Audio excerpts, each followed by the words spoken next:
Swayam Prabha. Digital India. Educated India.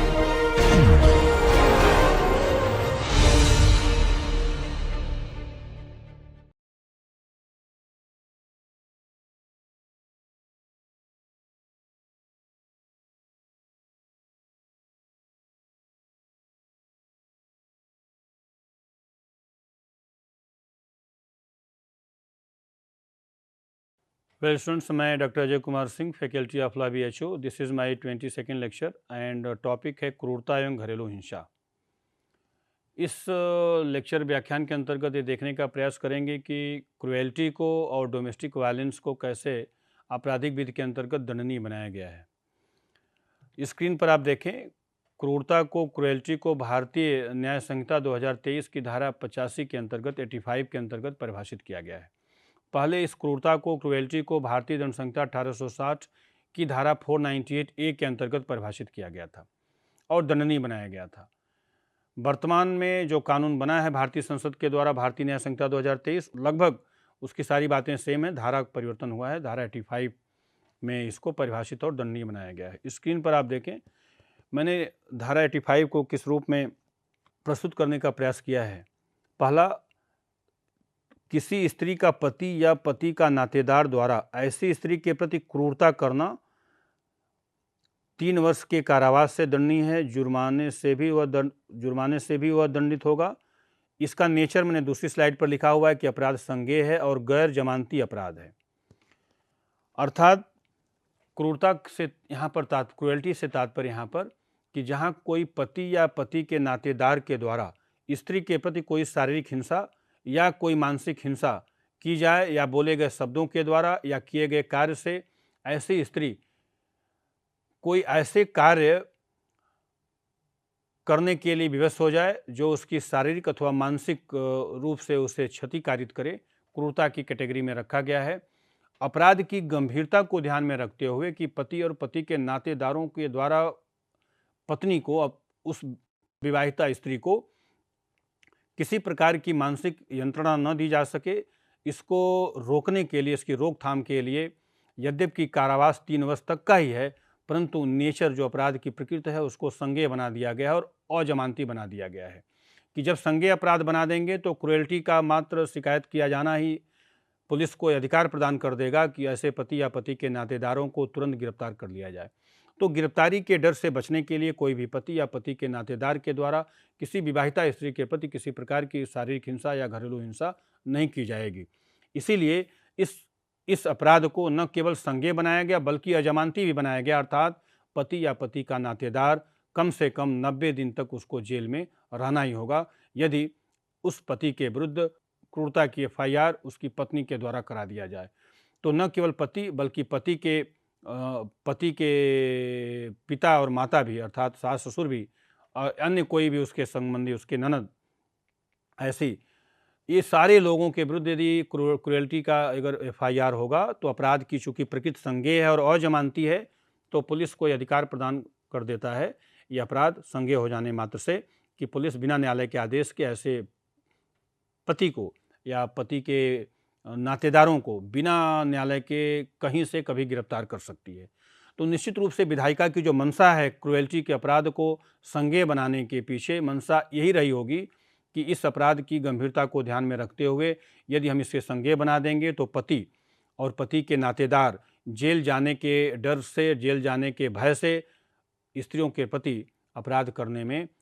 10 बार सोचेंगे कि अपराध न किया जाए वरना उसे जेल हो सकती है. तो यह क्रुएल्टी इस रूप में धारा 85 में परिभाषित किया गया है. अब नेक्स्ट स्लाइड को देखते हैं. कृत्य जो क्रूरता की श्रेणी में आएगा, मैंने धारा 86 में लिखा है कि धारा 86 में क्रूरता की परिभाषा ऐसे कृत्य जो स्त्री को आत्महत्या के लिए विवश करें या जीवन या स्वास्थ्य को खतरा उत्पन्न करता है, ऐसे सभी कृत्य को क्रुएल्टी की श्रेणी में धारा 86 में क्रूरता के रूप में दंडनीय बनाया गया है. स्त्री या उसके सगे संबंधी से किसी संपत्ति की मांग करना भी, उसके लिए प्रताड़ित करना भी क्रुएल्टी की श्रेणी में रखा गया है. इस भारतीय न्याय संहिता 2023 के अंतर्गत एक और शब्दावली जो बढ़ा दिया गया, इसमें ऐड ऑन किया गया है क्रूरता में कि स्त्री या उसके सगे संबंधी से, अर्थात उसके माता पिता या उसके भाई बहन से भी किसी प्रॉपर्टी की डिमांड करना पति के द्वारा, ये भी क्रुएल्टी माना जाएगा. तो इसे एक उस कृत्य को भी क्रूएल्टी की परिधि में रखा गया है। नेक्स्ट देखें, क्षति। इस स्लाइड में आप देख सकते हैं कि स्क्रीन पर क्षति को मैंने 2 भागों में बांटा है। शारीरिक क्षति है जिसमें हमला हो जाए, बलपूर्वक उसका मिसकैरेज गर्भपात कारित कराया जाए, और क्षति मानसिक भी हो सकती है। कोई उसको, विवाहिता स्त्री को कोई ऐसा स्टेटमेंट बोलना कि वह बच्चे की माँ नहीं बन सकती, वह मेल चाइल्ड को मतलब बता बालक को जन्म नहीं दे सकती। अगर उसकी बच्चियाँ पुत्रियाँ पैदा हो रही हैं तो ससुर के द्वारा, पति के द्वारा, उसकी माँ के द्वारा यह लांछन लगाना कि यह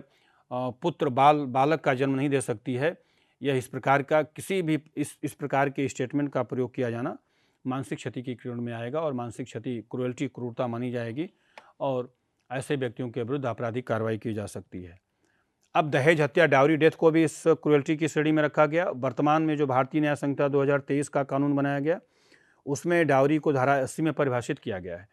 धारा 80 के अनुसार जहां विवाहिता की मृत्यु जलने से या शारीरिक चोट से विवाह के 7 वर्ष के भीतर अप्राकृतिक रूप से होती है और मृत्यु के ठीक पूर्व दहेज की मांग की गई थी पति या उसके सगे संबंधी द्वारा, इसे दहेज मृत्यु माना जाएगा। और दहेज डाउरी डेथ में जो मिनिमम कारावास है 7 वर्ष का है और मैक्सिमम आजीवन कारावास तक हो सकता है। तो कहने का तात्पर्य है कि दहेज डाउरी डेथ भी एक प्रकार से पति या पति के नातेदारों के द्वारा इस विवाहिता स्त्री के प्रति किया गया क्रूरता है, क्रूएल्टी है। और क्रूएल्टी की जो सीमा है उस सीमा तक ये है कि वह अगर मृत्यु भी, मार भी दिया जाए उसे, तो उसके लिए पति या पति के नातेदारों को दहेज हत्या के अंतर्गत आजीवन कारावास तक की सज़ा हो सकती है। और चूंकि इस अपराध, इसमें तो 7 वर्ष की न्यूनतम सज़ा, आजीवन कारावास का सज़ा है, तो निस्संदेह इसमें किसी प्रकार का कोई डाउट, संशय नहीं होना चाहिए कि दहेज हत्या जो है वह संज्ञेय अपराध है और अजमानती अपराध है। इसमें बिना किसी न्यायालय के आदेश के अगर FIR हुई है दहेज हत्या की, तो सभी लोगों को, जिसका नाम है दहेज हत्या के मामले में, सबको न्यायालय बिना न्यायालय के आदेश, वारंट के, पुलिस कभी भी कहीं से गिरफ्तार कर सकती है। अब देखते हैं दहेज हत्या और एरेस्ट ऑफ रेयर का सिद्धांत। मैंने स्लाइड आप देखें स्क्रीन पर कि इससे दहेज हत्या को भी रेयरेस्ट ऑफ रेयर माना जाता है और इसमें दहेज हत्या के मामले में भी प्रायः न्यायालय का जो दृष्टिकोण है वह आजीवन कारावास तक ले जाती है लोगों को, क्योंकि अपराध। अब नेक्स्ट आप देखें, मैंने इस पर जो महत्वपूर्ण केस है उसको भी मैंने बताने का प्रयास किया है क्रूएल्टी से संबंधित। 2 इस पर केस है। एक पहला केस स्क्रीन पर देखें, शरद बिरदीचंद शारदा बनाम महाराष्ट्र राज्य। ये धारा 32 मृत्युकालिक कथन भारतीय साक्ष्य अधिनियम के अंतर्गत भी ये केस बहुत महत्वपूर्ण है। यहाँ पर इसलिए महत्वपूर्ण है कि इसमें यह भी क्रूरता का केस है जिसमें उसको, एक विवाहिता स्त्री को मारा गया था। दूसरा केस है लक्ष्मी देवी बनाम भारत संघ, धारा 30 दहेज हत्या जनसाधारण के समक्ष फांसी की मांग की गई थी। इसमें इस प्रकार का भी, अब इसको विस्तार से अगर समझने का प्रयास करेंगे कि शरद बिरदीचंद शारदा को उसकी पत्नी की हत्या के लिए अभियोजित किया गया था। पत्नी के, मृतक के द्वारा मृत्यु से ठीक पहले अभियुक्त शरद बिरदीचंद शारदा के विरुद्ध यह आरोप लगाया गया था, मरने के ठीक पहले उसने अपने पिता को बताया था, पत्र लिखा था कि उसका पति और पति के नातेदार, उसके सास और ससुर प्राय उसे दहेज कम लाए जाने के लिए वह उसके विरुद्ध टीका टिप्पणी करते हैं कि जो वादे हुए थे उस वादे को तुम्हारे पिता के द्वारा पूर्ण नहीं किया गया था, और एक दिन वह रहस्यमय परिस्थितियों में उसकी मृत्यु कायित कर दी गई। चूँकि उस मृतका के द्वारा मृत्यु के ठीक पहले अपने पिता और पिता के लोगों को लिखा गया पत्र के आधार पर न्यायालय ने माना कि ये परिस्थितिजन्य साक्ष्य है। इस साक्ष्य के आधार पर न्यायालय निष्कर्ष पर पहुंचने में सक्षम है कि उन परिस्थितियों के कारण ही उस स्त्री ने आत्महत्या के लिए विवश हुई होगी, और जिस परिस्थितियों में उस स्त्री ने अपनी आत्महत्या की, यद्यपि अगर आत्महत्या भी मान लिया जाए, लेकिन वे परिस्थितियां थीं जो उसको विवश की उस रूप में लाने के लिए। यह क्रूएल्टी का मामला है, दहेज हत्या का मामला है, और उस शरद बिरदीचंद शारदा को उस मृतका के द्वारा मृत्यु के ठीक पहले अपने पिता और अपने भाइयों को दिए गए कथन और लिखे गए पत्र के आधार पर मृत्युकालिक कथन मानते हुए अभियुक्त को सजा दी गई। तो इस प्रकार से मैंने आपको ये बताने का प्रयास किया कि यहाँ पर जो क्रुएल्टी है, क्रूरता और घरेलू हिंसा के जो प्रावधान हैं वर्तमान में भारतीय न्याय संहिता 2023 के अंतर्गत न केवल क्रुएल्टी को डिफाइन किया गया बल्कि क्रुएल्टी को एक नया आयाम दिया गया कि अब अगर पति के द्वारा पत्नी के नातेदार अर्थात उसके माता पिता या भाई से भी किसी प्रकार की कोई डिमांड की जाएगी तो भी उसे क्रुएल्टी की श्रेणी में, क्रूरता की श्रेणी में रखा जाएगा। और इसे अपराध कितना जघन्य है वह उसी रूप में इसको स्वीकार किया गया है कि संज्ञेय और अजमानती है। यह कहाँ दर्शित किया गया है अपराध की प्रकृति, इसको भारतीय नागरिक सुरक्षा संहिता 2023 के अंतर्गत वहाँ पर इस क्रूरता को संज्ञेय बनाया गया और अजमानती बनाया गया है। दहेज हत्या को मैंने आपको बताया कि डावरी डेथ भी क्रूरता की कैटेगरी में आता है और जो किसी भी व्यक्ति के विरुद्ध क्रूरता की धाराएं लगती हैं, अगर वह मृत हो गई है, विवाहिता स्त्री की मृत हो गई या मृत विवाह के 7 वर्ष के भीतर हुई है तो धारा दहेज हत्या की भी धारा लगती है और क्रूरता की भी धारा लगती है। दहेज हत्या को भी, डावरी डेथ को भी इसमें संज्ञेय अपराध बनाते हुए भारतीय नागरिक सुरक्षा संहिता के अंतर्गत डावरी डेथ को संज्ञेय और अजमानती अपराध के रूप में दर्शित किया गया है। ठीक इसके पहले भी दंड प्रक्रिया संहिता 1973 में दहेज हत्या को संज्ञेय अपराध के रूप में दिखाया गया था और अजमानती अपराध के रूप में दर्शित किया गया था। तो ये कुछ ऐसे जो इस पर मैंने आपको केस लॉज भी बताएं और क्रुएल्टी की जो इसमें परिभाषा दी गई है इसको थोड़ा सा व्यापक बना दिया गया भारतीय संसद के द्वारा। पहले की जो क्रुएल्टी में जो क्रूरता शब्द परिभाषित किया गया था, इसमें कुछ चीज़ों को जोड़ने से निश्चित रूप से क्रूरता के अपराध में, क्रुएल्टी के अपराध में कमी आएगी और न केवल पत्नी के लोगों के विरुद्ध एक प्रकार से एक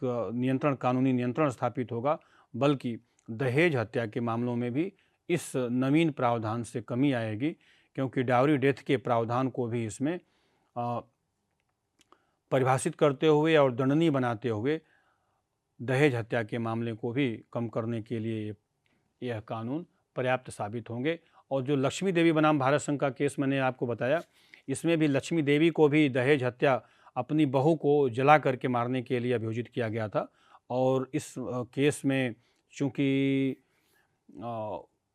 पर्याप्त साक्ष्य थे इसलिए लक्ष्मी देवी को न्यायालय के समक्ष मांग की गई कि दहेज हत्या के लिए इसको आजीवन कारावास नहीं बल्कि मृत्युदंड दिया जाए, जिससे कि ये मर्डर का केस है और जिससे कि लोगों को एक समाज में एक संदेश जाएगा कि इस प्रकार के अपराध की पुनरावृत्ति न हो। तो इस प्रकार से ये 2 केस भी क्रूरता और दहेज हत्या पर महत्वपूर्ण केस हैं, न केवल इस अध्याय के अंतर्गत भी बल्कि इसका उल्लेख अन्य भारतीय साक्ष्य अधिनियम के अंतर्गत भी आप सभी उद्धृत कर सकते हैं। तो मैं समझता हूँ कि ये 2 केस के माध्यम से क्रुएल्टी क्लियर हो गया। अब आगे की स्लाइड पर बढ़ते हैं। अब इसके अन्य आयामों को नेक्स्ट स्लाइड के माध्यम से समझने का प्रयास करते हैं। सो वेल स्टूडेंट्स, ये मैं जो बता रहा था कि 2 इम्पॉर्टेंट केस लॉज हैं इस पे डावरी डेथ पर, शरद बिरदीचंद शारदा बनाम महाराष्ट्र राज्य और दूसरा केस है लक्ष्मी देवी बनाम भारत सिंह। इन 2 महत्वपूर्ण केस के माध्यम से मैं बताने का प्रयास कर रहा था कि डावरी डेथ के मामले में माननीय उच्चतम न्यायालय के द्वारा जो इसकी गंभीरता को समझते हुए पब्लिक हैंगिंग की डिमांड की गई थी कि लक्ष्मी देवी जो अपनी बहू को उकसा करके उसे मारने के लिए, आत्महत्या के लिए प्रेरित किया था और उसने इस अभियुक्ता के द्वारा अपनी ही बहू को जिंदा जला दिया गया था। उसमें माननीय उच्चतम न्यायालय के द्वारा इस वाद में निर्णित किया गया कि इस केस को अरेस्ट ऑफ रेयर मानते हुए इसमें मृत्युदंड होनी चाहिए। परंतु एक जो सबसे महत्वपूर्ण बात यह है कि भारतीय न्यायिक इतिहास में पहली बार इसमें पब्लिक हैंगिंग की मांग की गई, जिसको कि सुप्रीम कोर्ट के द्वारा इनकार कर दिया गया। इसमें एक मांग की गई थी कि यदि पब्लिक हैंगिंग होगा, यदि अभियुक्ता का जो लक्ष्मी देवी है इसको लोगों के सामने अगर फांसी दी जाएगी तो एक समाज में एक संदेश जाएगा कि दहेज हत्या के लिए जो भी जिम्मेदार व्यक्ति है उसके लिए एक संदेश, मैसेज देने का प्रयास किया जाएगा कि समाज में कोई भी व्यक्ति विवाहिता स्त्री के प्रति इस प्रकार के जघन्य अपराध करने से बचे। परंतु उच्चतम न्यायालय के द्वारा पब्लिक हैंगिंग के रिक्वेस्ट को, आवेदन को स्वीकार कर दिया गया कि पब्लिक हैंगिंग इस मामले में नहीं किया जाना उचित होगा और परंतु इसे एक उदाहरणात्मक एक एग्जाम्पलरी पनिशमेंट के रूप में कि एक ऐसा दंड दिया जाए उदाहरण स्वरूप जिससे कि समाज में आने वाले समय में दहेज हत्या के केस पर कंट्रोल हो सके, नियंत्रण हो सके। इस बात का इसमें उच्चतम न्यायालय से हस्तक्षेप किया गया था, परंतु उच्चतम न्यायालय के द्वारा इस मामले को रेयरेस्ट ऑफ रेयर की कैटेगरी में विरल से विरलतम मामला मानते हुए अभियुक्ता को दहेज हत्या के लिए दोषी किया गया, परंतु पब्लिक हैंगिंग के डिमांड को रिजेक्ट कर दिया गया। अब इस पर देखते हैं घरेलू हिंसा, डोमेस्टिक वायलेंस क्या है, और नेक्स्ट स्लाइड में घरेलू हिंसा की डिफिनीशन इसमें देखेंगे। घरेलू हिंसा से संबंधित कानून पार्लियामेंट के द्वारा 2005 में बनाया गया। स्त्रियों के प्रति घरेलू हिंसा की रोकथाम के लिए, जैसा कि मैंने स्क्रीन स्लाइड में लिखा हुआ आप देखें कि धारा 3 में घरेलू हिंसा डोमेस्टिक वायलेंस को परिभाषित किया गया। ये एक्ट का नाम है घरेलू हिंसा से स्त्रियों का संरक्षण अधिनियम 2005। इसमें शारीरिक हिंसा, मानसिक हिंसा और आर्थिक सहायता न देना को भी घरेलू हिंसा की कैटेगरी में रखा गया है। पीड़ित स्त्री को क्या प्राप्त अधिकार हैं इस अधिनियम के अंतर्गत? उसे, जैसे मैंने लिखा है, निवास का अधिकार है, प्रतिकर का अधिकार है और प्रोटेक्शन आर्डर, संरक्षण पाने का आदेश है। अब इस घरेलू हिंसा को, जैसा कि मैंने आपको बताया, भारतीय संसद के द्वारा वर्ष 2005 में डोमेस्टिक वायलेंस के मामले की गंभीरता को ध्यान में रखते हुए एक ऐसा कानून बनाया गया कि जिसमें चार दीवारी के भीतर यदि घर में किसी भी विवाहिता स्त्री के साथ अथवा ऐसी स्त्री जो अपने पति के साथ बिना विवाह किए हुए एक ऐसे पुरुष के साथ रह रही है जिसे कि वैवाहिक संबंध माना जाए, लिव इन रिलेशनशिप माना जाए, ऐसी स्थिति में न केवल विवाहिता स्त्री को बल्कि ऐसी स्त्री को जो विवाहित न होते हुए भी एक लंबे समय से किसी पुरुष के साथ वैवाहिक सेक्सुअल इंटरकोर्स में के रिलेशन में रह रही है, उसको भी इस अधिनियम का लाभ प्राप्त हो सके। यदि उसके प्रति भी पति के द्वारा किसी प्रकार की शारीरिक हिंसा, मानसिक हिंसा अथवा अन्य किसी भी प्रकार की हिंसा की जाती है तो वह भी स्त्री अपने पति या पति जैसे संबंध में रहने वाली स्त्री भी अपने ऐसे पुरुष से प्रतिकर प्राप्त कर सकती है, कंपनसेशन प्राप्त कर सकती है अथवा अन्य उपचार जो इस अधिनियम के अंतर्गत हैं उसको प्राप्त कर सकती है। जैसा कि इस अधिनियम का उद्देश्य प्रस्तावना में ही लिखा हुआ है कि the protection of women from domestic violence act 2005, घरेलू हिंसा से स्त्रियों का संरक्षण अधिनियम 2005, कैसे इसको प्रोटेक्ट किया जाए, कैसे स्त्रियों के अधिकारों की रक्षा की जा सके और उनके प्रति शारीरिक अथवा मानसिक हिंसा पति के द्वारा या पति के नातेदारों के द्वारा चार दीवारी के भीतर विद इन फोर वॉल न हो सके, इस बात को ध्यान में रखते हुए धारा 3 सेक्शन 3 में डोमेस्टिक वायलेंस को परिभाषित किया गया। धारा 3 डोमेस्टिक वायलेंस की इतनी विस्तृत है कि जैसा कि मैंने आपको बताया, जो क्रूएल्टी, क्रूरता, जो सन 1860 की 1860 की आईपीसी भारतीय दंड संहिता 1860 के अंतर्गत जो धारा 498 क के अंतर्गत क्रूरता को डिफाइन किया गया था। क्रूरता, क्रूएल्टी न केवल धारा 498 ए के अंतर्गत बल्कि यदि किसी विवाहिता स्त्री के साथ चार दीवारी के भीतर भी अगर हिंसा हो रही है तो उसको भी एक प्रकार say that is also a kind of cruelty, उसको भी एक प्रकार से हिंसा की इस कैटेगरी में रखा जाए और उसको भी आपराधिक दायरे में लाने के लिए भारतीय संसद के द्वारा यह कानून बनाया गया। लेकिन धारा 3 की जो घरेलू हिंसा है, डोमेस्टिक वायलेंस है, यह आईपीसी की धारा 498 ए के अंतर्गत परिभाषित क्रूएल्टी से ज़्यादा व्यापक है। इसलिए व्यापक है कि जो धारा 3 डोमेस्टिक वायलेंस एक्ट के अंतर्गत जितने प्रकार की एक्ट हैं, कृत्य हैं, मानव कृत्य है किसी एक विवाहिता स्त्री के प्रति और जो एक स्त्री की गरिमा को कम करने का कार्य है, वे सभी कार्यों को हिंसा की कैटेगरी में, वायलेंस की कैटेगरी में रखा गया है। इसलिए धारा 3 धारा 498 से व्यापक है। अंतर केवल इसमें बेसिक अंतर यह है कि यह कानून जो है सिविल रेमेडी भी देता है, सिविल रेमेडी अर्थात हर्जाना कंपनसेशन भी देता है और क्रुएल्टी जो है एक अपराध है, उसमें जुर्माना अथवा पति को या पति के माता पिता को कारावास भी हो सकता है, सजा भी हो सकती है। इस दोनों कानून में बेसिक डिफरेंस यही है कि इस क्रुएल्टी को अपराध माना गया है, और यहाँ की जो क्रुएल्टी है, डोमेस्टिक वायलेंस जो क्रुएल्टी है, यह अपराध के साथ ही साथ सिविल अपचार भी है, सिविल रॉन्ग भी है, सिविल दोष भी है। तो कंपनसेशन भी, प्रतिकर भी प्राप्त कर सकती है, और अन्य सिविल उपचार एक विवाहिता स्त्री इस सिविल कानून के अंतर्गत प्राप्त कर सकती है।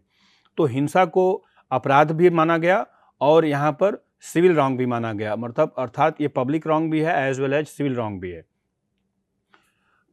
न क्रूरता केवल न उस स्त्री के विरुद्ध बल्कि समाज के माना जाता है कि समाज और राज्य के विरुद्ध घटित अपराध है, इसलिए ऐसी स्थिति में क्रुएल्टी को अपराध मानते हुए और अपराधियों को सख्त दंड देने का प्रावधान किया गया। जैसा मैंने आपको बताया,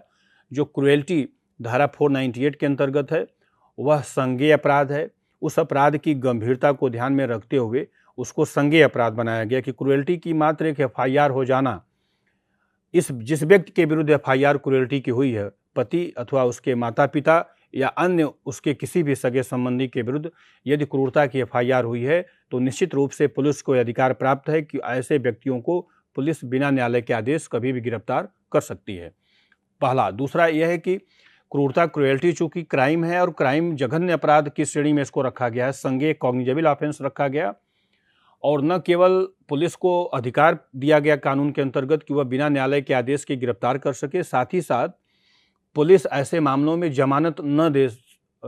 नहीं देती है। क्रूरता के लिए FIR है तो निश्चित रूप से ऐसे व्यक्ति या व्यक्तियों को न्यायालय से बिना अग्रिम जमानत लिए, बिना एंटीसिपेटरी बेल लिए किसी प्रकार का कोई वैधानिक संरक्षण प्राप्त नहीं है। जिस किसी भी व्यक्ति के विरुद्ध FIR क्रुएल्टी की होती है, उसके लिए केवल एक ही उपचार है कि वह उपचार यह है कि न्यायालय से पहले तो वह एंटीसिपेटरी बेल ले, गिरफ्तारी से बचने के लिए वह न्यायालय से अपने गिरफ्तारी को स्टे कराए, अरेस्ट स्टे कराए। ये इस अपराध की गंभीरता है। दूसरा अजमानती भी है, जिसमें जमानत, जैसा मैंने आपको बताया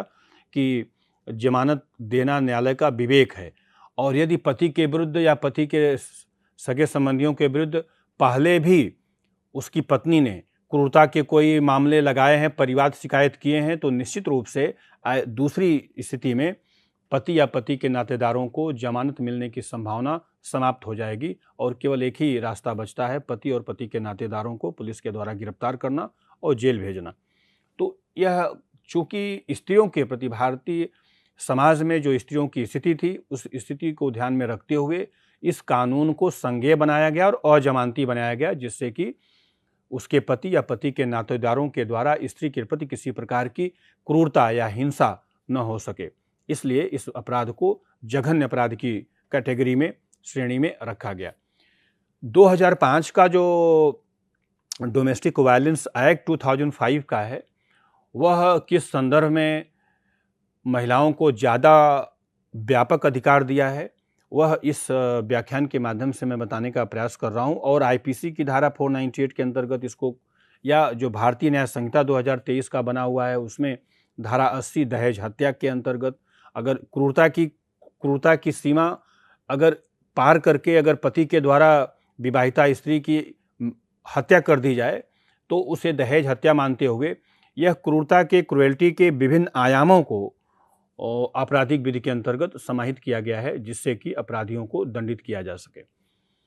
इस कानून की जो धारा 3 है, डोमेस्टिक वायलेंस एक्ट 2005 की धारा 3 इम्पॉर्टेंट इसलिए है कि इसमें क्रुएल्टी को डिफाइन किया गया है। मैं उस धारा 3 को उद्धृत करना चाहूँगा कि धारा 3 के अनुसार किसी स्त्री के प्रति उसके मानसिक रूप से या शारीरिक रूप से की गई हिंसा या हमला घरेलू हिंसा की कोटि में आएगा। न केवल शारीरिक हिंसा अथवा मानसिक हिंसा, बल्कि बोले गए कोई भी ऐसे शब्द जो स्त्री की गरिमा को कम करते हों,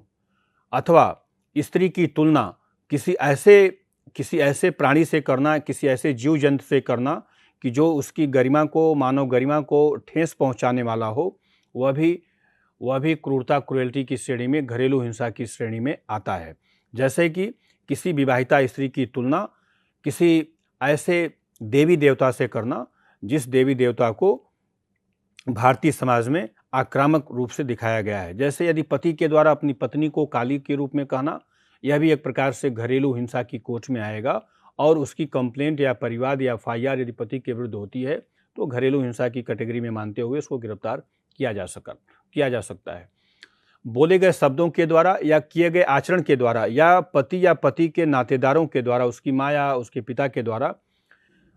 उस स्त्री को अगर ऐसा लांछन लगाया जा रहा है कि वह माँ नहीं बन सकती है या वह पुत्र को जन्म नहीं दे सकती है, केवल पुत्री अगर हो गई किसी स्त्री को, 2 पुत्रियां 3 पुत्रियां हो गई, अगर इस प्रकार का कोई बोले गए शब्दों से विवाहिता स्त्री को इस प्रकार से शब्द प्रयोग किए जा रहे हैं कि वह बालक को मतलब पुत्र को जन्म नहीं दे पा रही है और पुत्र को जन्म देने में असमर्थ है, तो इस प्रकार की शब्दावली को भी घरेलू हिंसा की कोर्ट में मानते हुए ऐसे व्यक्तियों के विरुद्ध परिवाद या शिकायत किया जा सकता है।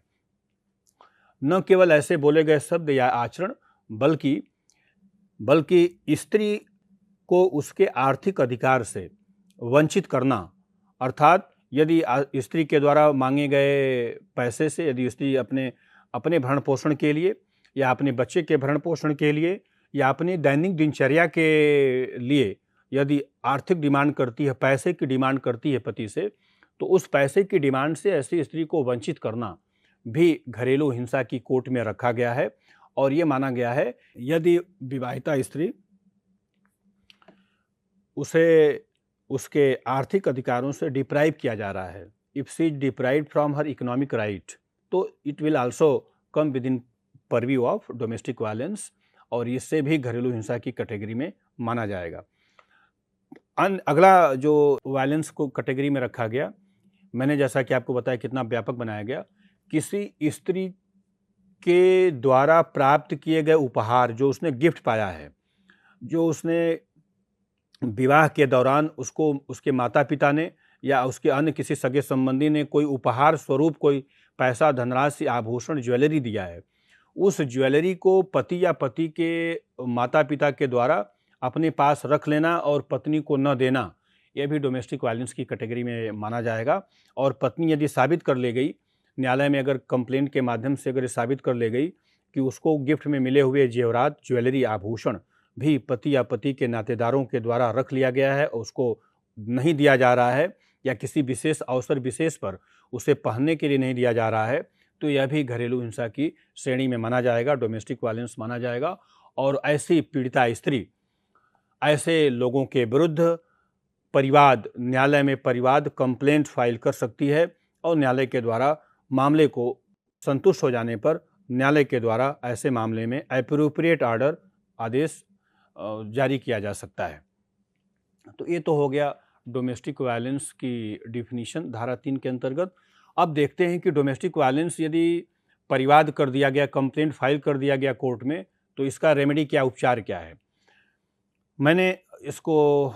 3 कैटेगरी में बांटा हुआ है, आप इसको स्क्रीन पर देखें। एक जगह लिखा हुआ मैंने पीड़ित स्त्री को प्राप्त अधिकार, इस अधिनियम के अंतर्गत क्या प्राप्त अधिकार हैं। पहला लिखा है मैंने निवास का अधिकार, she has right to reside in the same house where husband और रिलेटिव्स आर रिसाइडिंग, निवास का अधिकार। दूसरा है कंपनसेशन का अधिकार, प्रतिकर का अधिकार। और तीसरा है प्रोटेक्शन आर्डर का संरक्षण आदेश। अब इसको एक एक करके देखते हैं कि निवास के अधिकार के अंतर्गत यदि ऐसी स्त्री को जो घरेलू हिंसा की शिकार है, उसे उसके पति या पति के नातेदारों के द्वारा घर से भगाया जा रहा है, घर से निकाला जा रहा है, तो ऐसी पीड़िता स्त्री न्यायालय में परिवाद दाखिल कर कि उसे उसी घर में रहने दिया जाए, पति अथवा पति के नातेदारों के ही घर में रहने दिया जाए। इस प्रकार वह उसी घर में रहना चाहती है जहाँ पर अपने ससुराल में ही रहना चाहती है। न्यायालय संतुष्ट हो जाने पर एक आदेश पारित करेगा, उस आर्डर में इस बात का स्पष्ट उल्लेख किया जाएगा कि पति या पति के सगे संबंधियों के द्वारा स्त्री के पति यदि किसी प्रकार से उस घर में रहने से मना किया जाता है या बेदखल किया जाता है, तो यह घरेलू हिंसा माना जाएगा और अब पति या पति के संबंधियों को गिरफ्तार करके जेल भेजा जा सकता है यदि इस आदेश का उल्लंघन कर, ब्रीच ऑफ आर्डर अगर होगा, आदेश का यदि उल्लंघन होगा तो निश्चित रूप से पति या पति के सगे संबंधियों को, पति के नातेदार मतलब माता पिता को कारावास हो सकता है, जुर्माना लगाया जा सकता है। उस पीड़िता के ऊपर किसी प्रकार का हमला न हो, किसी प्रकार की शारीरिक हिंसा न हो, यह सुनिश्चित करने के लिए न्यायालय के द्वारा आदेश की एक प्रति एक कॉपी संबंधित थाने के थानाध्यक्ष को दी जाती है कि थानाध्यक्ष यह सुनिश्चित करे कि जिस पीड़िता स्त्री के पक्ष में न्यायालय के द्वारा निवास के आधार का आदेश निर्गत किया गया है वह उसी स्थान पर स्वतंत्र और उसके स्वास्थ्य को, उसके शरीर को, उसके जान माल की किसी प्रकार का कोई खतरा नहीं है। वह एक रिपोर्ट उसको बोलते हैं, एक रिपोर्ट है, डोमेस्टिक वायलेंस प्रोग्रेस रिपोर्ट एक प्रकार से है कि घरेलू हिंसा की जो रिपोर्ट है वह संबंधित थाने को बना करके न्यायालय को भेजना पड़ता है कि मैं पीरियाडिकली, जैसा न्यायालय का आदेश हो, कि मैं सप्ताह में पुलिस के द्वारा इस बात का लिख करके आवेदन न्यायालय को भेजा जाएगा कि मैं आपके द्वारा दिए गए निर्देश का अक्षरशः पालन किया हूँ। प्रतिदिन मैं पीड़िता के घर पर विजिट किया और पीड़िता से मैंने पूछताछ किया, उसके हस्ताक्षर हैं, सिग्नेचर हैं और पीड़िता वहाँ पर आपके निवास आदेश के अंतर्गत वह स्वतंत्र और निष्पक्ष बिना भय के वहाँ रह रही है और इस बात का उसने स्वयं अपना बयान स्टेटमेंट दिया है। मैंने इस तारीख और समय पर उसके स्टेटमेंट को रिकॉर्ड किया है। यह कार्य संबंधित थाने के भारसाधक अधिकारी के द्वारा प्रतिदिन या सप्ताह में एक दिन, जैसा न्यायालय के द्वारा निर्देशित किया गया हो, वह रिपोर्ट तैयार करके थाने के द्वारा उस न्यायालय में भेजा जाता है जिस न्यायालय के द्वारा वह आदेश निर्गत किया गया है। न्यायालय भी इस बात से आश्वस्त हो जाता है कि मेरे आदेशों का अक्षरशः पालन संबंधित थाने के भारसाधक अधिकारी के द्वारा किया जा रहा है और विवाहिता और जो पीड़िता स्त्री है उसके विरुद्ध किसी प्रकार की अब घरेलू हिंसा नहीं की जा रही है। एक रिपोर्ट तो ये तैयार हो गया। जो इसमें सबसे महत्वपूर्ण यह बात याद रखना है छात्रों को, यह है कि इस घरेलू हिंसा की शिकार जो पीड़ित महिला है, जो एग्रीव्ड वीमेन है, उसकी कैटेगरी में कौन कौन सी महिलाएं इस अधिनियम का लाभ ले सकती हैं। सामान्यतः जब हम स्त्री की बात करते हैं तो एक आता है कि विवाहिता स्त्री के प्रति घटित हिंसा ही, ज़्यादातर जो मामले होते हैं वह विवाहिता स्त्री के प्रति ही घरेलू हिंसा के मामले प्रकाश में आते हैं या पुलिस में रिपोर्ट किए जाते हैं। परंतु इस अधिनियम के द्वारा न केवल विवाहिता स्त्री को कवर किया गया है बल्कि एक विधवा स्त्री, एक विधवा माता जिसके पुत्र के द्वारा, या जो ऐसी स्त्री है जिसका पति की मृत्यु हो गई है और उसके लड़के या लड़की अपनी माता को घर में रहने नहीं दे रहे हैं या घर से उसको बेदखल कर रहे हैं, निकाल दे रहे हैं, तो ऐसी माता भी अपने पुत्र के विरुद्ध घरेलू हिंसा का मुकदमा कर सकती है। ऐसी माता अपनी पुत्री के विरुद्ध भी, जो पुत्री अपनी माता को घर से निकाल रही है, वह भी घरेलू हिंसा की परिवाद शिकायत न्यायालय में कर सकती है। अर्थात न केवल विवाहिता स्त्री बल्कि एक माँ भी अपने पुत्र के प्रति या अपने पुत्री के प्रति घरेलू हिंसा की शिकायत कर सकती है। एक बहन जो भाई के साथ रह रही है, उसके माता पिता नहीं हैं या माता पिता हैं भी लेकिन वह उसका विरोध नहीं कर रहे हैं, और एक भाई अपनी बहन को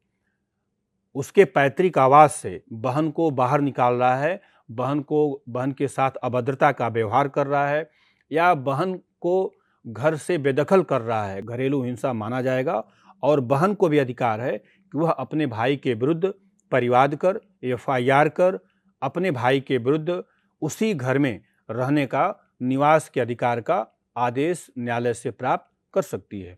ऐसी स्थिति में इस अधिनियम के अंतर्गत जो लाभान्वित ग्रुप है, जो लाभान्वित स्त्रियां हैं, वह मैंने आपको बताया विवाहित स्त्रियां हैं, माँ है और बहन है। बहन भी अपने भाई के प्रति ऐसे इस अधिनियम के अंतर्गत उपचार प्राप्त कर सकती है।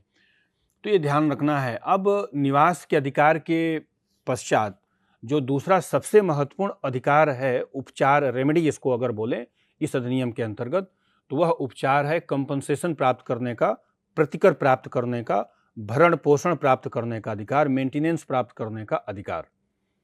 अब ऐसी स्त्री, माँ विवाहिता स्त्री अपने पति से, माँ अपने पुत्र से, बहन अपने भाई से इस अधिनियम के अंतर्गत भरण पोषण का दावा भी कर सकती है। यदि उसका भाई या पुत्र भरण पोषण करने में आर्थिक रूप से सक्षम है तो माँ या बहन अपने भाई से इस अधिनियम के अंतर्गत मासिक खर्चे का दावा कर सकती है कि वह उसके पैतृक, चूंकि भाई पैतृक मकान को किराए पर उठाया है और उससे जो किराया प्राप्त कर रहा है उसमें बहन का भी अधिकार है, तो बहन अपने भाई से उस पैतृक आवास से प्राप्त किए गए किराए से अपने भाई से वसूल सकती है, भरण पोषण प्राप्त कर सकती है। मेंटेनेंस के अतिरिक्त प्रतिकर प्राप्त कर सकती है यदि भाई ने बहन के ऊपर हमला किया है,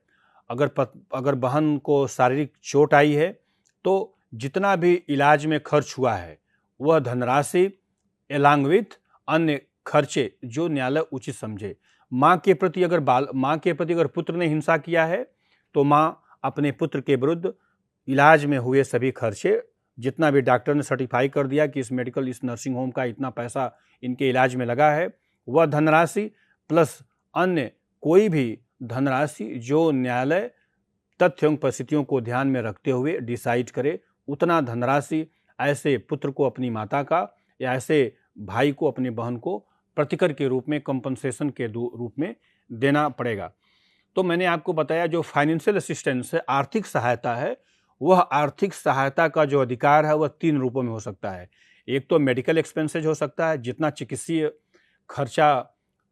खर्चा हुआ है वह मेडिकल एक्सपेंस देने के लिए। दूसरा है मेंटेनेंस, चिकित्सीय खर्चे के अलावा जो मासिक भरण पोषण है, जो उसके एक दिन का खर्चा है, मतलब प्रतिदिन का खाने पर जो खर्चा है, एक महीने का जो पूरा खाने का खर्चा है, वह भी मेडिकल एक्सपेंस के अतिरिक्त, चिकित्सीय खर्चे के अतिरिक्त वह भी उस स्त्री को इस अधिनियम के अंतर्गत देना होगा। इसके अतिरिक्त अन्य कोई भी खर्चे, अगर उसकी बहन का बच्चा यदि वह पढ़ रहा है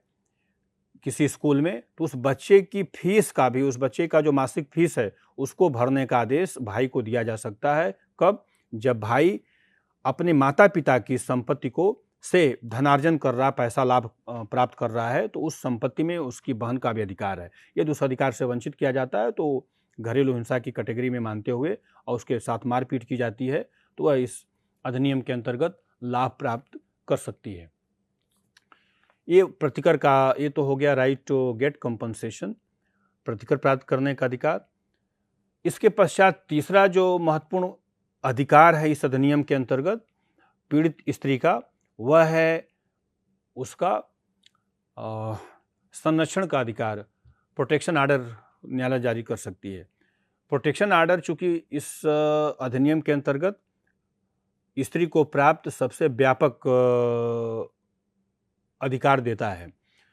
चूंकि न्यायालय के समक्ष डोमेस्टिक वायलेंस का जो भी कंप्लेंट फाइल किया गया, परिवाद फाइल किया गया है, परिवादी कंप्लेंट की एग्जामिनेशन करने के पश्चात यदि लगाए गए आरोप सत्य पाए जाते हैं तो न्यायालय ऐसे रॉन्गडूअर से, ऐसे व्यक्ति से जिसने घरेलू हिंसा किया है, उस व्यक्ति से जान माल की सुरक्षा, अर्थात यदि उस स्त्री को खतरा है कि इनके ऊपर हमला किया जा सकता है, उसको मारा जा सकता है, तो न्यायालय से आवेदन कर सकती है कि एक प्रोटेक्शन ऑर्डर जारी किया जाए न्यायालय के द्वारा, चूँकि उसे इस बात की अंदेशा, उसे इस बात की आशंका है कि पति के द्वारा धमकी दी गई थी कि यदि वह घर छोड़कर नहीं जाएगी तो उसे वह जान से मार देगा या मरवा देगा। इस प्रकार का साक्ष्य यदि न्यायालय में साबित कर दिया जाए तो न्यायालय ऐसी स्थिति में उस स्त्री को प्रोटेक्शन ऑर्डर जारी कर सकता है। पक्ष में एक आदेश जारी करेगा, जिस आदेश का नाम टेक्निकली जो इस अधिनियम के अंतर्गत जो संज्ञा दी गई है, उस आदेश की संज्ञा दी गई है, वह है संरक्षण आदेश, प्रोटेक्शन ऑर्डर। उसमें इस बात का उल्लेख होगा कि उस स्त्री के घर एक पुलिस कांस्टेबल, एक पुलिस को नियुक्त किया जा, वहाँ पे उसको एक समयबद्ध तरीके से अपॉइंट किया जा सकता है कि 8-8 घंटे की ड्यूटी पर ये देखा जाए पुलिस के द्वारा कि उसके पति या पति के लोगों के द्वारा किसी प्रकार से उस पर कोई हमला ना हो पाए। या जैसा कि मंत्रालय का इस पर एक स्लोगन है कि संबंधित थाने के भारसाधक अधिकारी को निर्देशित किया जा सकता है कि वह किसी भी पुलिस कांस्टेबल को पीड़िता के घर पर जाकर उसके लिए एक दस्तावेज तैयार करे और वहाँ पर उस दस्तावेज पर सुबह शाम या जैसी स्थितियाँ हों सुबह शाम उसके स्टेटमेंट को रिकॉर्ड करे, रात में भी जाकर के उसके स्टेटमेंट को रिकॉर्ड करे। और यदि ऐसा पाया जाता है कि पति के द्वारा कोई भी एक प्रकार से हिंसा की गई है, हमला किया गया है, तो ऐसी स्थिति में ब्रीच ऑफ ऑर्डर माना जाएगा। आदेश का उल्लंघन मानते हुए उसे उस पुरुष को या पुरुष से संबंधित जितने भी उसके रिश्तेदार हैं उनको गिरफ्तार करके जेल भेजा जा सकता है और उनको कारावासित किया जा सकता है, जुर्माना लगाया जा सकता है अपराध साबित हो जाने पर। अब यह प्रोटेक्शन आर्डर में किन किन बातों को सम्मिलित किया जा सकता है, जैसा कि मैंने बताया कि जो प्रोटेक्शन आर्डर है that is very wider term. उसमें कई प्रकार के आर्डर सम्मिलित हो सकते हैं। एक तो हो गया सामान्यतः महिला आरोप लगाती, स्त्री आरोप लगाती कि उसके ऊपर हमला कराए जाने की आशंका है, उसको पति मार सकता है, तो वहाँ पर पुलिस की नियुक्ति हो सकती है या उसके घर दिन में रात में जितनी भी रात में महिला कांस्टेबल अपॉइंट की जा सकती है। महिला कांस्टेबल इस बात को सुनिश्चित करेगी कि रात में घर पे जाकर के देखेगी कि क्या उसके साथ कोई ऐसा तो नहीं अनहोनी घटना हुई है या होने वाली है। ये सारे इस प्रोटेक्शन आर्डर के अंतर्गत सम्मिलित होंगे। दूसरा एक प्रोटेक्शन आर्डर में एक सम्मिलित है कि न्यायालय को अगर पीड़िता न्यायालय में यह आवेदन कर दे कि पति और पत्नी के ज्वाइंट अकाउंट हैं या माता और पुत्र का ज्वाइंट अकाउंट है या यदि पीड़िता बहन है तो भाई बहन का ज्वाइंट अकाउंट है बैंक में और इस बात की आशंका है कि इस ज्वाइंट अकाउंट से भाई ने या पुत्र ने पैसे निकालने का एक बार प्रयास किया है या पैसा निकाल लिया है, अभी जो शेष धनराशि है वह भी निकाल सकता है, अतः इसके ज्वाइंट अकाउंट के ऑपरेशन को रोक लगा दिया जाए। तो न्यायालय भी उस संबंधित बैंक अधिकारी को यह निर्देश देगा कि जो इसका खाता ज्वाइंट खाता है इसको रोक लगा तत्काल प्रभाव से इसको रोक लगा दिया जाए। और चूंकि इसके विरुद्ध डोमेस्टिक वायलेंस का केस फाइल हुआ है इसलिए इस ज्वाइंट अकाउंट का ऑपरेशन बिना इसकी सहमति से न हो या इस धनराशि को जो बची हुई शेष धनराशि इसको 2 भागों में डिवाइड कर दिया जाए। तीसरा जो प्रोटेक्शन आर्डर में सम्मिलित हो सकता है जहां पर कोई अचल संपत्ति है, कोई भवन है, कोई दुकान है जो ज्वाइंट ओनरशिप में है, जो दोनों के संयुक्त स्वामित्व में है, वहाँ पर यदि पीड़िता न्यायालय में यदि आवेदन करती है कि इस बात की आशंका है कि माता को इस बात की आशंका है कि उसका पुत्र दुकान बेच सकता है या मकान बेच सकता है, अतः इसके बेचने के अधिकार को रोक लगा दिया जाए क्योंकि इसके पिता ने जीवित रहते हुए इस दुकान को इसके नाम कर दिया था या मकान इस पुत्र के नाम कर दिया था और चूंकि मैं भी इसमें नामनी हूँ तो इसलिए ये ज्वाइंट ओनरशिप में है, इस पर रोक लगा दिया जाए। न्यायालय ऐसे ज्वाइंट ओनरशिप में किसी भी चल या अचल संपत्ति जो ज्वाइंट ओनरशिप में है उस पर न्यायालय आदेश लगाने का उस पर प्रतिबंध लगाने का न्यायालय आदेश दे सकता है। इसको भी प्रोटेक्शन आर्डर की कैटेगरी में रखा जा सकता है। यहाँ पर उस आदेश के द्वारा क्या प्रोटेक्ट करने का प्रयास किया जा रहा है, यहाँ पर न्यायालय के आर्डर के द्वारा संपत्ति को प्रोटेक्ट करने का प्रयास किया जा रहा है। जो पीड़िता महिला है उसके प्रोटेक्शन, उसके न केवल उसके घरेलू डोमेस्टिक वायलेंस घर चार दीवारी के भीतर उस पर हमले को, उसके शारीरिक हिंसा को रोकने का प्रयास किया जा रहा है, बल्कि उसकी संपत्ति नुकसान न हो, उसका किसी प्रकार से आर्थिक नुकसान न हो, उसको भी रोकने के लिए इस प्रोटेक्शन आर्डर के अंतर्गत, संरक्षण आदेश के अंतर्गत न्यायालय आदेश दे सकता है। जैसा कि मैंने आपको बताया, अगर विवाहिता स्त्री है, पति और पत्नी के संदर्भ में अगर पत्नी कोई उपहार पाई है और वह उस उपहार को हम विधिक भाषा में स्त्री धन बोलते हैं, मतलब वीमेंस एक्सक्लूसिव प्रॉपर्टी, तो जो वीमेंस एक्सक्लूसिव प्रॉपर्टी है मतलब she is absolute owner of that property which she has received from her husband और रिलेटिव्स ऑफ हस्बैंड, जो कुछ भी उसने पति के नातेदारों के द्वारा कुछ भी गिफ्ट पाया है वह उसकी एक्सक्लूसिव ओनर है। यदि उस संपत्ति को भी अगर पति बेचने का प्रयास कर रहा है या बेचने की संभावना है, जेवरात है, ज्वेलरी है, पति उसको ले जाकर के बेचने का प्रयास किया है या पार्टली बेच दिया है, उसका एक भाग उसको बेच दिया है,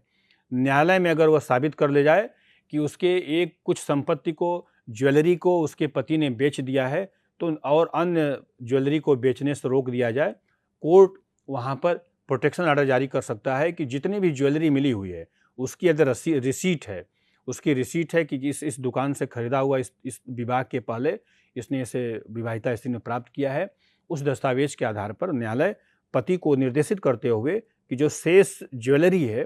वह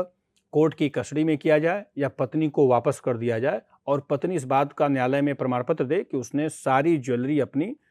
पति से प्राप्त कर लिया है। यह भी प्रोटेक्शन ऑर्डर के अंतर्गत, संरक्षण आदेश के अंतर्गत न्यायालय दे सकता है। दूसरा, इसके अन्य, मैंने जैसा कि आपको बताया, प्रोटेक्शन ऑर्डर बहुत ही व्यापक है, अर्थात प्रोटेक्शन ऑर्डर के अंतर्गत न्यायालय ऐसा कोई भी आदेश निर्गत कर सकता है जो घरेलू हिंसा से पीड़ित स्त्री के जीवन के, संपत्ति की रक्षा के लिए आवश्यक हो, उसके जीवन निर्वाह के लिए आवश्यक हो। वह कोई भी आदेश उसके संरक्षण आदेश की श्रेणी में आएगा, परिधि में आएगा, वह न्यायालय जारी कर सकता है। न्यायालय इस संरक्षण प्रोटेक्शन ऑर्डर के अंतर्गत, जैसा कि मैंने आपको बताया, एक थाने का जो भारसाधक अधिकारी है, पूरा प्रयास किया जाएगा कि जो प्रोटेक्शन ऑफिसर नियुक्त किया जाए,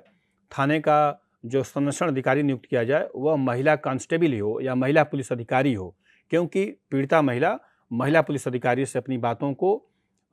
बातों को शेयर करने में उसे सहूलियत होगी। इसलिए इस अधिनियम के अंतर्गत यह भी प्रयास किया गया कि जो पीड़ित महिलाएं हैं, घरेलू हिंसा की शिकार महिलाएं हैं, उनके लिए ऐसे सर्विस प्रोवाइडर, सेवा प्रदाता संस्थाओं को सरकार हायर करे कि जो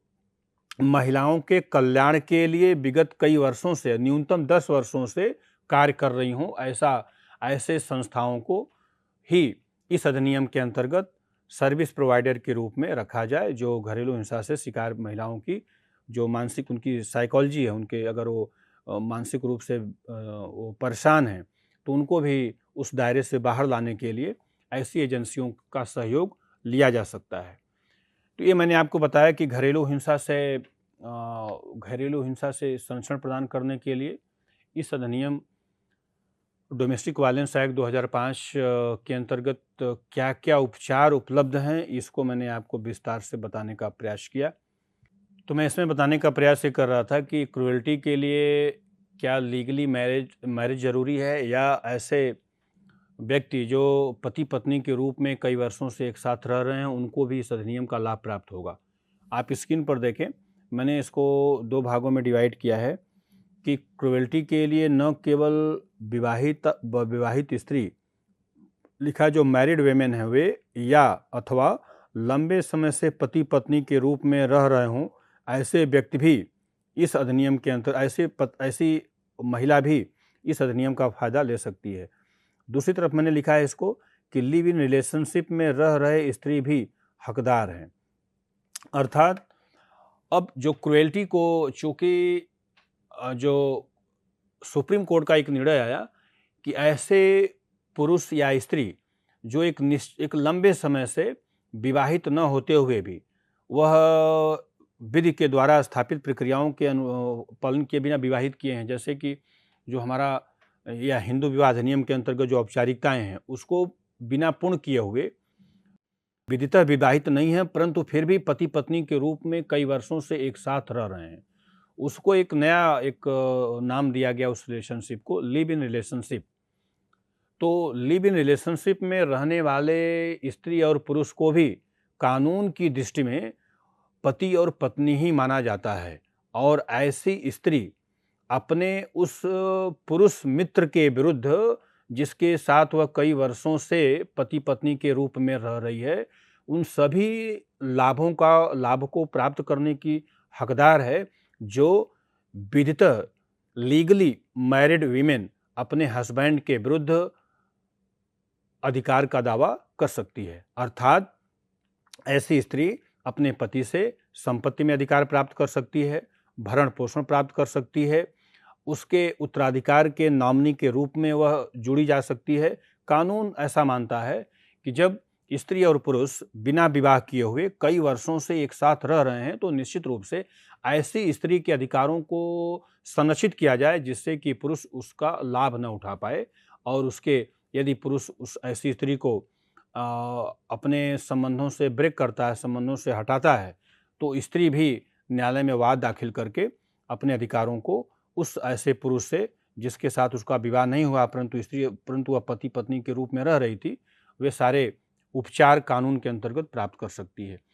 तो मैंने आपको बताया वह भी क्रूएल्टी का मुकदमा दायर कर सकती है, क्योंकि जो क्रूरता पहले जो क्रूएल्टी परिभाषित था आईपीसी की धारा 1860 के अंतर्गत, उसमें शब्द यूज किया गया था पति अथवा पति के नातेदारों के द्वारा यदि किसी विवाहिता स्त्री के प्रति कोई शारीरिक या मानसिक क्रूरता की जाती है तभी। तो ऐसी स्थिति में ऐसे पुरुष जो स्त्री के साथ कई वर्षों तक वैवाहिक जीवन जी रहे थे, लेकिन कुछ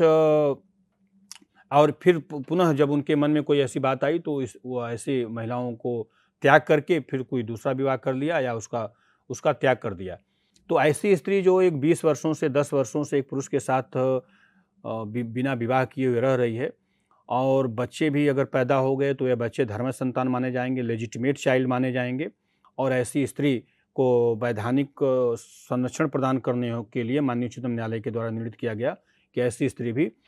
उस पुरुष के विरुद्ध यदि क्रूरता किया जाता है तो क्रूरल्टी के मुकदमा कर सकती है, क्रूरता के मुकदमा कर सकती है, या पति के उस पुरुष के माता पिता अगर उस पत्नी के स्त्री के प्रति कोई क्रूरता करते हैं तो भी क्रूरल्टी का वह केस फाइल कर सकती है। अब इस पर एक महत्वपूर्ण केस आप देखें, नेक्स्ट स्लाइड में मैंने लिखा हुआ है, अर्नेश कुमार बनाम बिहार राज्य AIR 2014 सुप्रीम कोर्ट। यह केस कई दृष्टिकोणों से भारतीय संविधान के अंतर्गत,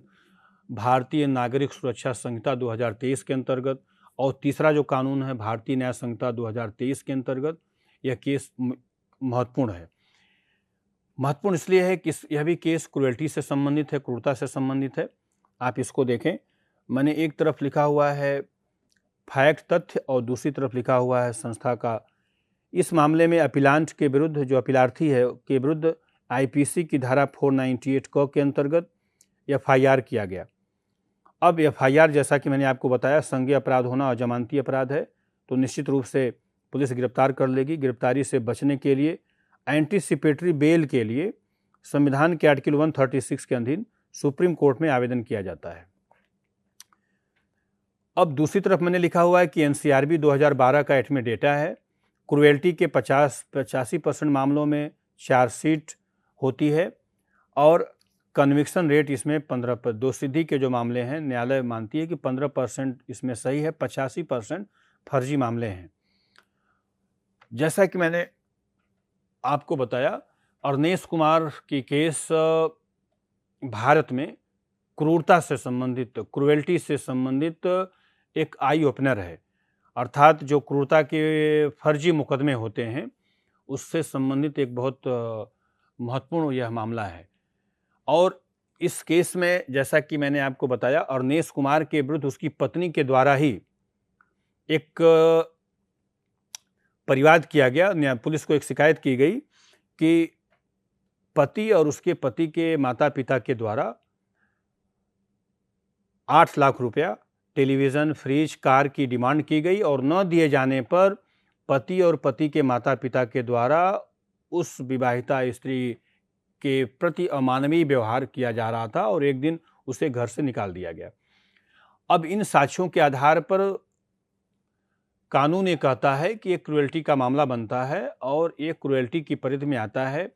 चूंकि भारतीय न्याय संहिता 2023 में बना, इससे पूर्व का जो कानून अपराध दंड कानून है वह आईपीसी इंडियन पिनल कोड 1860 है। स्वाभाविक धारा 498 क के अंतर्गत FIR हुई होगी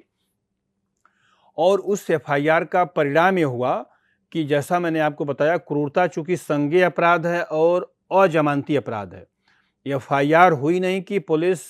उसी तथ्य के आधार पर ऐसे व्यक्ति को गिरफ्तार करने का उसे पावर मिल जाता है, कानून शक्ति प्रदान कर देता है। अब अर्नेश कुमार को उस गिरफ्तारी से बचने का केवल एकमात्र रास्ता था न्यायालय से एंटीसिपेटरी बेल लेना, न्यायालय से अपनी गिरफ्तारी को स्टे कराने के लिए एक आर्डर प्राप्त करना, आदेश प्राप्त करना।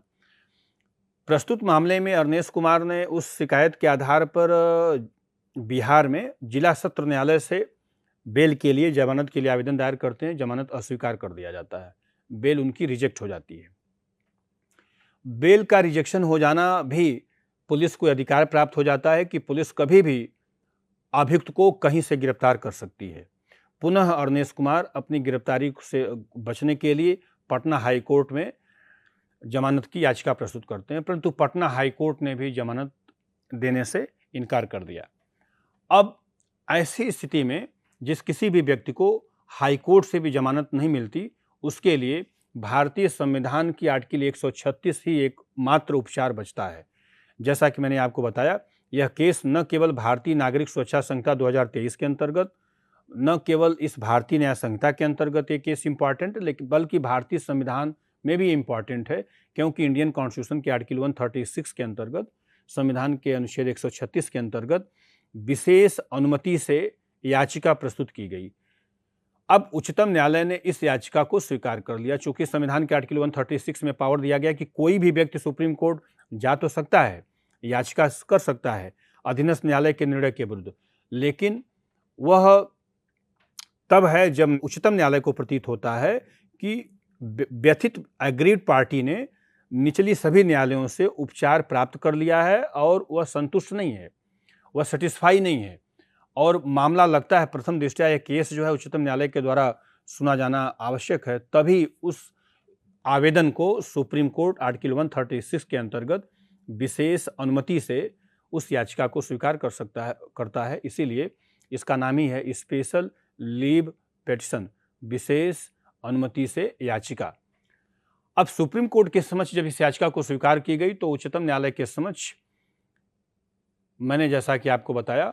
NCRB national crime record bureau 2012। अब ये मामला चूंकि 2014 में सुप्रीम कोर्ट सुनवाई कर रही है, आप साइटेशन को देख सकते हैं, ये all India report AIR 2014 supreme court का केस है। तो स्वाभाविक है 2014 में सुप्रीम कोर्ट में सुनवाई हो रही, तो ठीक उसके 2 साल पहले का डेटा जो उपलब्ध है, वही डेटा अरनेश कुमार की तरफ से उसके अधिवक्ता ने सुप्रीम कोर्ट में प्रस्तुत किया कि जो भारतीय गृह मंत्रालय के अधीन कार्य करने वाली संस्था है national crime record bureau NCRB, यह पूरे देश में राज्यों से कितने क्राइम हो रहे हैं, क्राइम का रेट क्या है और विभिन्न अपराधों की स्थिति क्या है विभिन्न राज्यों में, सभी राज्य इसी संस्था को अपनी रिपोर्ट भेजते हैं। उस संस्था के द्वारा, मतलब NCRB national crime record bureau 2012 के द्वारा जो डेटा अभियुक्त की तरफ से अधिवक्ता ने उच्चतम न्यायालय में प्रस्तुत किया, उसमें केवल एक इम्पॉर्टेंट, सबसे बहुत इम्पॉर्टेंट जो मुद्दा था कि पूरे देश में क्रूरता से संबंधित लगभग 1,97,600 समथिंग FIR हुई थी केवल एक धारा में, और उस धारा में FIR करने का मतलब है कि पुलिस ने लगभग 85% मामलों में चार्जशीट लगाई थी। अर्थात पुलिस ने पूरे 1,97,000 का 85% आप देखें तो जितना बनता है उन लोगों को पुलिस ने गिरफ्तार कर लिया था और गिरफ्तार करके जेल भेज दिया। मतलब पुलिस की नज़र में, इनाई या पुलिस, वे सारे व्यक्ति दोषी थे, उन लोगों ने क्रूरता किया था, और ये मानते हुए पुलिस ने चार्जशीट लगाई और उनको जेल भेजा। जब मामला ट्रायल में आया, जब वह विचारण में आया कोर्ट के समक्ष, तो कोर्ट ने माना कि पूरे मामले का लगभग 15% ही मामला जो है, केस है, वह लगता है कि ये दोषी हैं, पति और पति के संबंधी दोषी हैं, बल्कि 85% जो मामले हैं, 85% जो मामले हैं, वे आधारहीन हैं, मिथ्या हैं, गलत आधारों पर लगाए गए हैं। इन्हीं शब्दों के साथ मैं इस व्याख्यान को यहीं पे समाप्त करता हूँ। धन्यवाद। Thank you.